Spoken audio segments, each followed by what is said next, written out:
Live, setting up the timer. It's reversed. Let's see. Nope. There we go. Well, we're going to be shooting for 15 minutes or so. I'm John Dow, formerly the conversation coach, tinkering with another way of streaming directly from my phone instead of using OBS, instead of using, well, yeah, I guess I was just using OBS. Part of the reason why I'm using my phone is I was trying to stream directly through YouTube and desktop was giving me issues. So, right when I was getting kind of acclimated and familiar with like talking in that way, using another setup here, trying to be really true and authentic to myself, trying to talk to you, the stranger, this general public on YouTube, like I would talk to somebody I actually know, which is unrealistic and really hard to do. Just making sure that I don't talk like a character. I already hear myself switching into like a lecture type of voice and actually not being able to test the audio levels. I kind of don't know how my voice is going to be through the mic on my phone. But growing pains, I think the contents of today's video, if they don't come out so smooth, I'll definitely redo it again. This opens up the door on, hmm, usually when I'm streaming on desktop, it makes it way easier to cut up those segments to put out as regular videos on YouTube. But maybe we can just treat this as drafting. And the biggest thing that I think I can bring as a coach or a tutor or a teacher is the authenticity, just being real and frank, being overly polished, overly smooth, the perfect speaker every single time that you speak. I think that sets unrealistic standards. And if you're always watching content, speeches, interviews that are heavily edited, super polished, it's not a bad thing to set that for you, whether you're learning English or you just want to be better at public speaking. That's something that you can definitely strive towards, but it paints a really unrealistic picture on what goes on about it, like all the ums, uhs, stutters. And when you're really early on the journey or you're insecure, you don't have that confidence yet, when you hit those stumbling blocks, they hit way harder. And I guess that kind of ties into the main points I want to talk about today. Like the failures, the struggles, the difficulties that you face, they hurt, but you might be letting them hurt more than they need to. You might be giving them more weight and impact than they should have. So one of those examples is learning vocabulary. Okay. And I want to phrase this in a way that I don't always do when I'm talking with former clients, but okay. If you're a student, if you're still going to school, if you have to take something like the TOEFL and TOEIC, there's a system in place with how you have to learn vocabulary, how you have to be tested. And I'm not going to call it a necessary evil, but that's the route that you have to go. You just have to do it. Hey, for anybody who's jumping in. But a lot of times, like who I prefer to work with, where what's going on, Aiden? Thanks for swinging by, dude. If you're an adult, if you're revisiting English language learning later, for example, um, the way that you're forced to learn language in school, you're really unmotivated. You hate doing it that way, right? Hey, what's going on, Pinky? Thanks for swinging by. Um, I mean, and this is not for anybody who's learning English, right? Me, myself, like how many Americans are, the joke is when you know one language, you're American, right?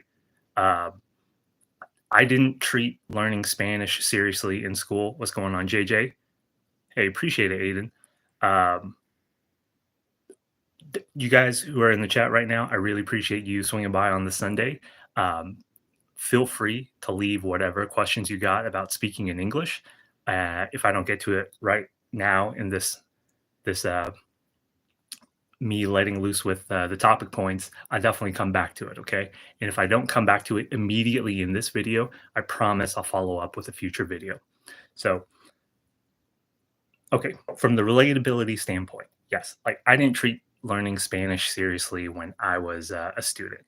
So for anybody who's forced to learn English, it makes total sense why they wouldn't learn it either. And the thing about it is, It's not until they're an adult, when they're working, when they feel like, oh, I actually have an American friend, or I actually really need to use English in my job, or, just for interest, like, it doesn't have to be so serious, but if you're serious about your hobbies and it's predominantly in English, could be music, could be movies, could be TV shows. One of the best clients I had with English vocabulary, she loved the TV show Family Guy, and she hated subtitles so much that she wanted to learn English just so she could watch the show without subtitles. And some people might hear that and they think that's a silly reason, but for her, it was so serious. And that was enough motivation for her to treat English language learning in that way. So, what am I getting at here? If you're an adult, you're not a student anymore, don't limit yourself to learning English the way that students would. And what do I mean by that? I mean specifically in how you learn vocabulary. Okay. What do I mean by that? Vocabulary gives you a metric. For example, today I'm going to learn 5 new words. I'm going to learn 10 new words.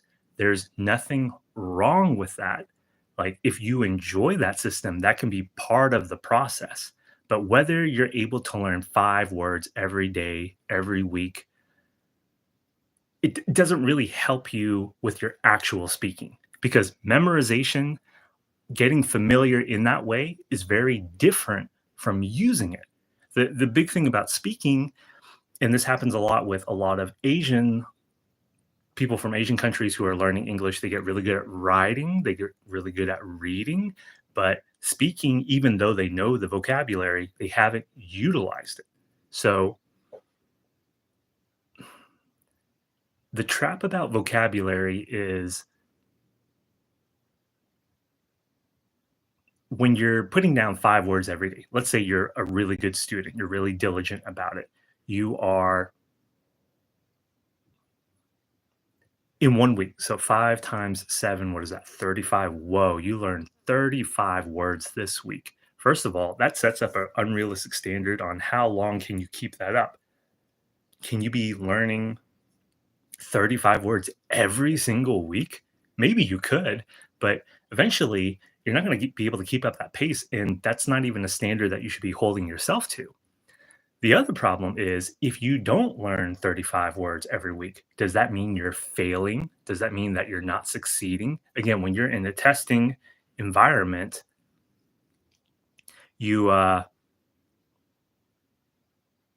you what do I want to say? When you're in a school environment, that's a way for them to give you a score, right? But there's plenty of people who pass TOEFL and TOEIC and can't really use English and speak it. But there's plenty of people who could speak, they can survive with English, and they can't pass those tests. So that's a big disconnect with English language right there. And I just want to bring attention to it because it sucks as a former teacher when you see someone being so distraught. You see their confidence shattered because they overly focus on that test score. And especially when you're an adult, you work a full-time job, you have a family, you're interacting and dealing with actual people, just don't limit yourself by putting that system in place. Like, again, maybe your English vocabulary is really limited. Maybe these are words that you should know more about. But if that's the only way you're measuring yourself, like, you need to be able to break out of that. So, in addition to this direction, there was a pronunciation app that was trending. Let me see if I can pull it up here.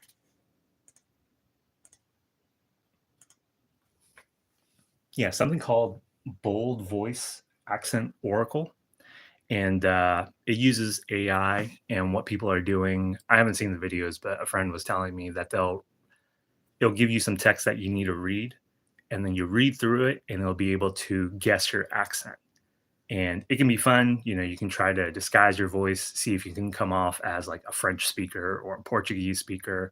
But there are people who feel like their English is pretty good, and this thing is picking up on their accent. And What's happening is it's demoralizing those people. People who thought, "Whoa, I thought my English was really, really good, but this thing is still telling me I'm a Chinese speaker, I'm a Japanese speaker. Like, why can't I shake that?" And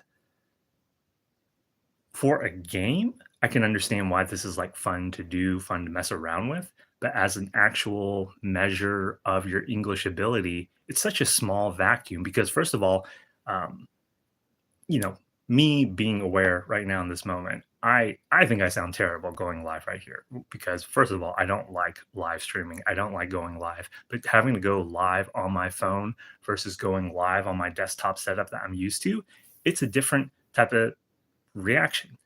Second of all, for people who are just speaking in a regular conversation versus okay, you have to sit down and we're going to hear how you speak and we're going to evaluate your English. That's going to affect and change your tone. And then when you're reading text on the screen, again, going through the chat, hi, hello, hi, I just subbed. Like you're probably not talking in your most natural conversational way. So those are all factors that are going to skew things. The other thing that you have to be aware of is anytime something like this is trending, it's not, even if the test itself is free, why are they doing this? It's probably because they want to make money, right? And sure enough, when you click, one of the things Bold Voice tells you is okay, they're advertising an app where you can get Hollywood accent tutors to help you with your English and utilize AI. So, on that front itself, because I don't know who these coaches and tutors are, like, I don't know their methodology and how they're going to go around to coaching you and helping you with your English. Maybe it's legit. Maybe it's good. I just don't know. But you do have to keep in mind that there's a marketing and business angle in it. And one of the easiest ways for people to make money is to tell you that you're not good enough, right? Hey, Mario Cardoso, what's going on? Um, it reminds me a lot of the fitness business model. Okay.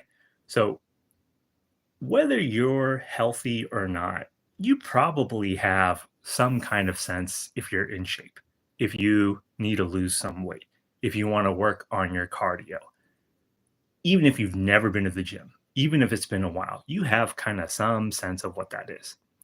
Maybe you've been working out a lot. Maybe you could use some advanced coaching and exercising. I don't know your situation.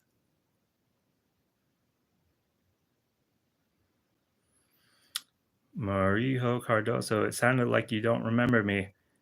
I think the image man is throwing me off. So I do apologize if you are OG back from a decade ago. Maybe we go back that far. I don't know, man. Get informed. Oh, Mao. Okay.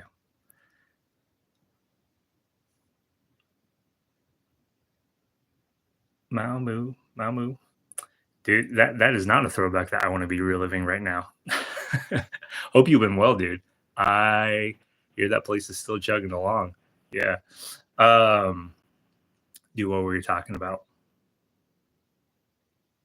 What were we talking about?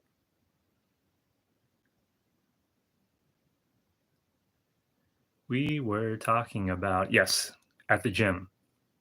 So there's plenty of different ways to evaluate your health and fitness, your energy levels, and that type of thing.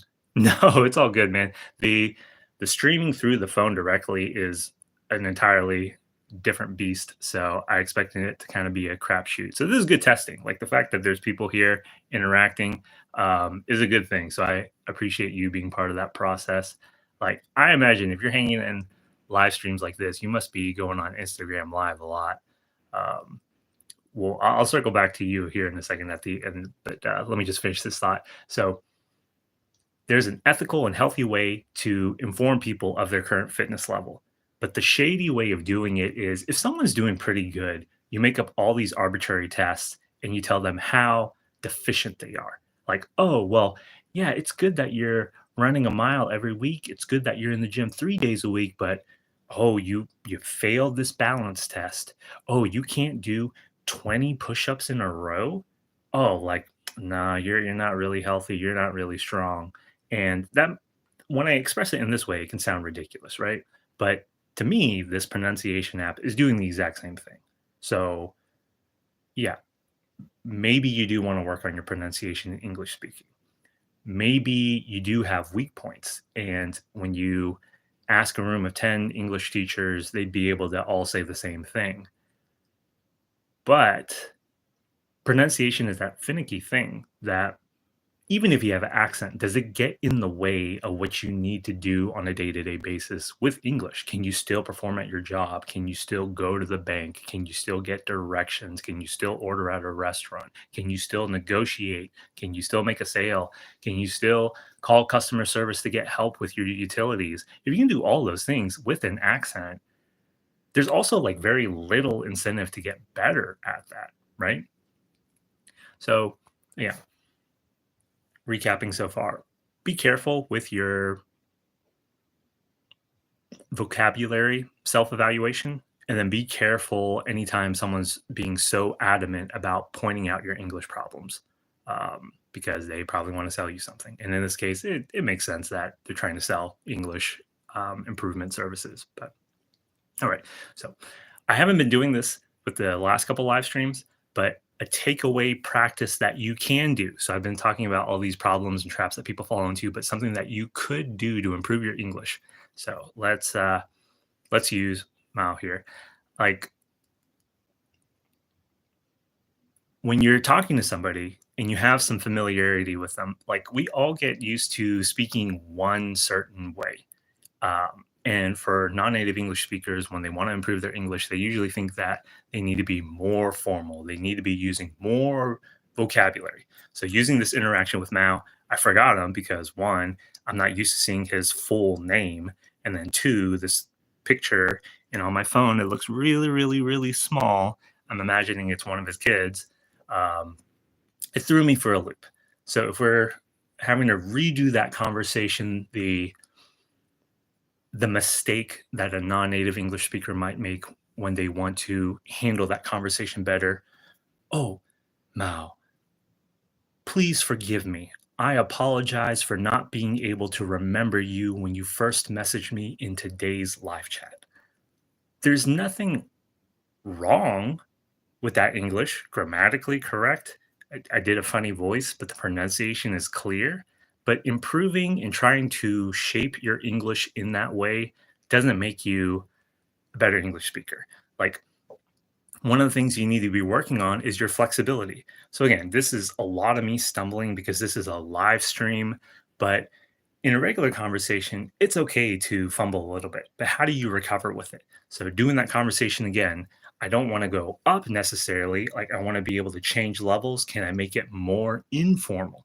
Like, instead of up, can I go down? If I can go down, can I go up? Like, again, the up direction, I don't think people need as much assistance going that way like they think they do, because usually they get too formal in their structure and then they don't know how to relax. This is why a lot of people, when they prepare and they get really good at speeches and they can handle English in meetings, they suck at networking.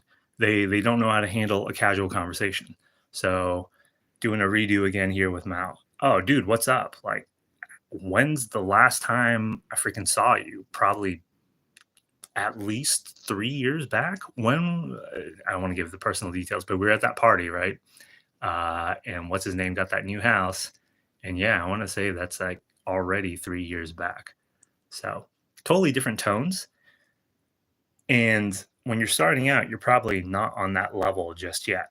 But that's what I think you should be doing. Like there's I think it's Wired magazine. They had a video series and they do something like whatever professional talks about a topic at 5 different levels, and usually they start out talking to kids and then someone in high school, then someone in college, and someone who's like a working professional in that environment, and someone who's an expert. So you get to see the scale on like the topics and like the depth they cover, and it goes up and up and up. But rather than being in that trajectory, like you're probably going to be starting at that college level. And how do you break it down where you sound less formal, you can be more casual without talking down as if you're talking to a kid? Um, in that series, I don't think they're ever insulting to the kids, but if we talk about this level dynamic, a lot of people, they either make it overly formal and overly complicated, or they make it too simple, right? So instead of 1, 2, 3, 4, 5, they have 5 or 1. There's no in between. And like these numbers aren't really real, right? But just this context of like maneuvering in between, you don't get stuck saying things one way. The very easy example is when you ask a Japanese person, "How are you?" They say, "I'm fine, thank you, and you." No leeway outside of that. They can't break away from it. If you say, "How's it going?" or "What have you been up to lately?" they get shook because they only memorized one part of that script. So even if you have pronunciation problems, even if you're stumbling with vocabulary, if you can get better at switching through those levels, you're going to feel better and it's going to be even more useful with your English speaking ability. Okay, so we ran through 21 minutes here. Again, thanks for everybody who hopped in. Someone asked about my subscriber count. I think that means they're a bot, right? But I can say we are at 791. But if 2 people subscribe, that might be 792. So we're shooting to get to 800 subscribers. Uh, Here, let's pull it up. Aiden, if you're not a bot, I apologize.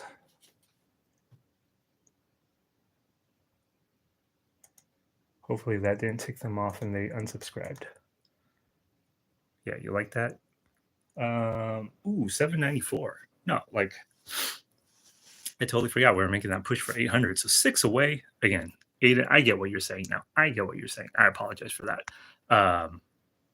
This format is real clunky. I think the go-to is YouTube's going to archive it immediately compared to the other streams, but I'll see if I can like tinker and deal with that. Mao, again, thanks for swinging by. I'll probably shoot you a text after this. Everybody stay warm.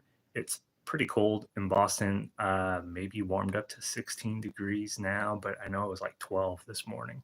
So yeah, exactly, dude. So 1,100 versus 1,100, that's a really good example of it, just being more comfortable with numbers. Uh, I do think I'll stick with this live stream format, stumbling through. Again, if I'm not able to cut this up to republish on the channel, I'll probably do a more professional redo cut of some of these topics. But we're going to close this stream here if I can figure out how to X this out. Stay warm, everybody. Happy holidays. Merry Christmas. Feliz Navidad. Happy Kwanzaa. Happy Hanukkah. That's all of them, right?